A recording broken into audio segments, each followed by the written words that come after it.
Hello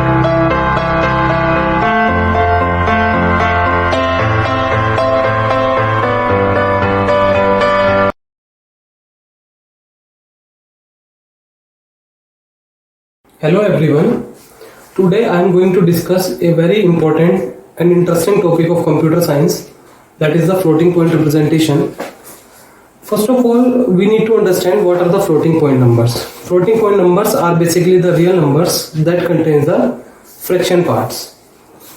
Suppose if you want to represent the floating point numbers in computer, then there is a common format to represent this, that is the plus minus significand into base power plus minus exponent. What are the significant base and exponent values will be explained in detail in the later. For example, suppose there is a number that is 0.6 times 0 and 5. We want to store this number in computer, then it will require exactly 20 bits in the memory, which is a very large number of bits to represent this small number. But I can also represent this number in this form, that is 5 into 10 to the power minus 7. I can also represent this number in this form. Now suppose if I want to represent this 5 in memory, then it will require 3 bits. It will require only the 3 bits.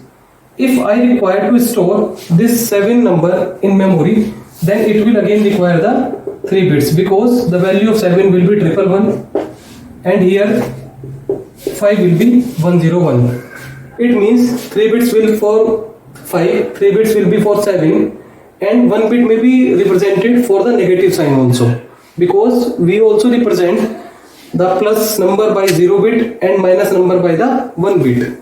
So total number of bits required to store this number is 3 plus 1 for the sign bit. It means total 7 bits are required only to represent this number. But if we directly store this number in memory, then it will require total of 20 bits. So we are actually reducing it. From 20 bits, we can store it in total of the 7 bits. That is 3 for 5, 3 for 7 and 1 for the sign bit. So total 7 bits are required to store this number. Another example we can take. Suppose we are having a number like 5, 6 times 0.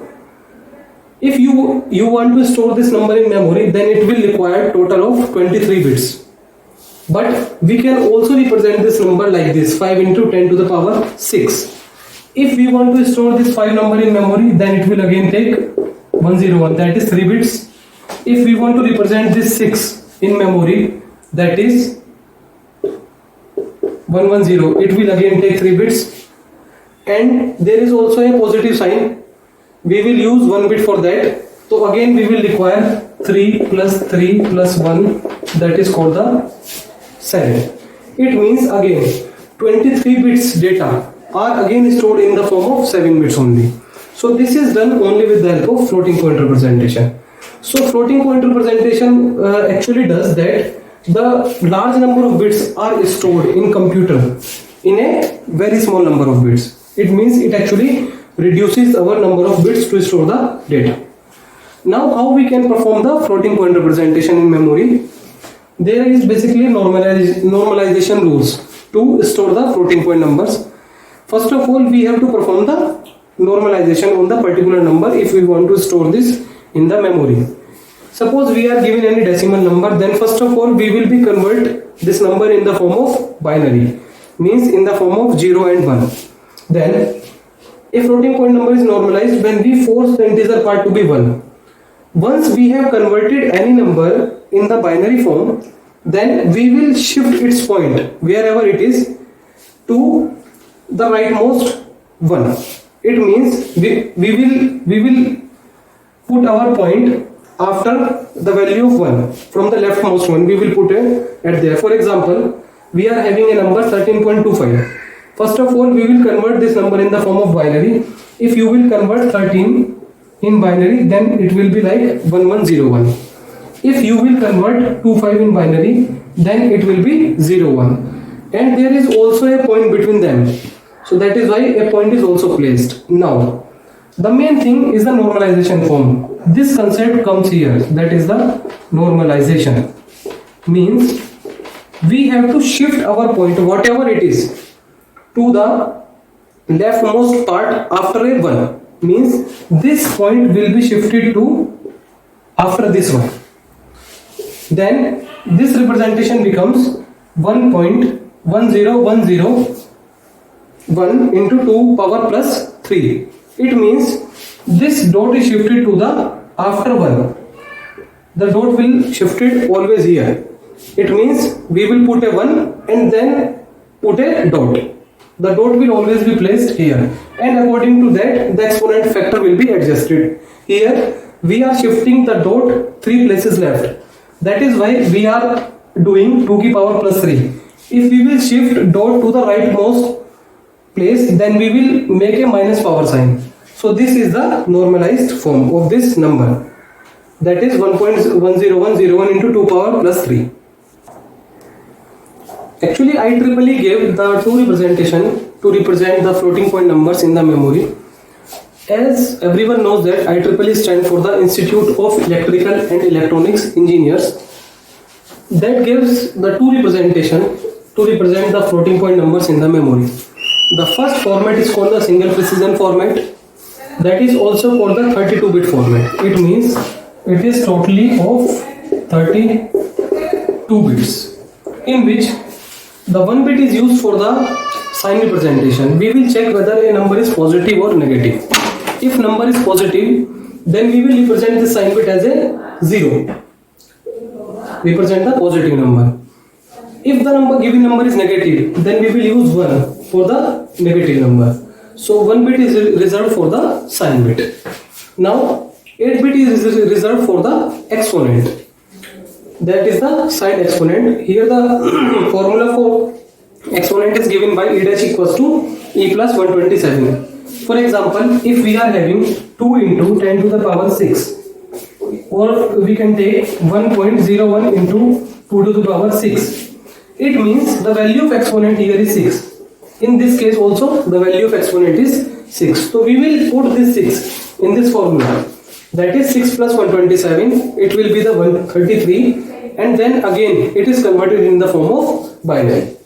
Now the 23 bits is of mantissa, means after the point part, whatever bits we are having is put here. That is the mantissa part, means after the points, whatever value we are having, we will put here and makes the 23 bits. The second format is called the double precision format. That is also called the 64-bit format. In this there are total of 64 bits to represent any floating point numbers. Again 1 bit is reserved for the sign bit, means 0 represent the positive number and 1 represent the negative number. Now 11 bits are reserved for the signed exponent. In the previous case 8 bits are reserved, but in this case 11 bits are reserved for this signed exponent. And now the rest part is the mantissa, means in the previous case 23 bits are reserved, but in this case 52 bits are reserved for the mantissa. So the total format becomes 64 bits. That is the double precision format. Now let us take an example of this representation. Suppose we are given a question that is 0.125 in decimal form, and we have to represent this number in single and double precision format. So first of all, I will tell you that this decimal number is converted in the form of binary.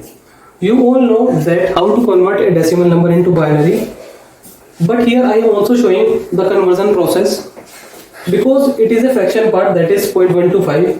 In case of fraction part, if we convert the decimal to binary, we multiply by the 2 number.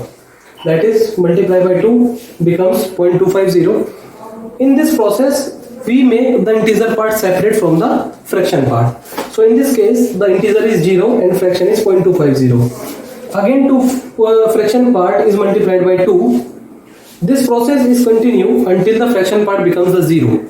So this process is continued and we got the conversion, that is 001. After converting 0.125 decimal into binary, we get 0.001. Now we will convert this in the form of normalized form. This is called the normalized form.